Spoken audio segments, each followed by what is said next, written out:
একটি শোক সংবাদ অচিন্তপুর লস্করবাড়ি নিবাসী মোহাম্মদ আব্দুল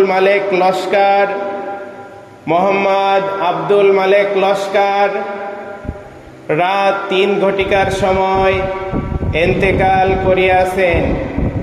ইন্না লিল্লাহি ওয়া ইন্না ইলাইহি রাজিউন।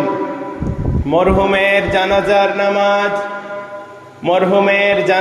নামাজ আজ বাদ জোহর অচিন্তপুর হাই স্কুল মাঠ প্রাঙ্গণে অনুষ্ঠিত হবে।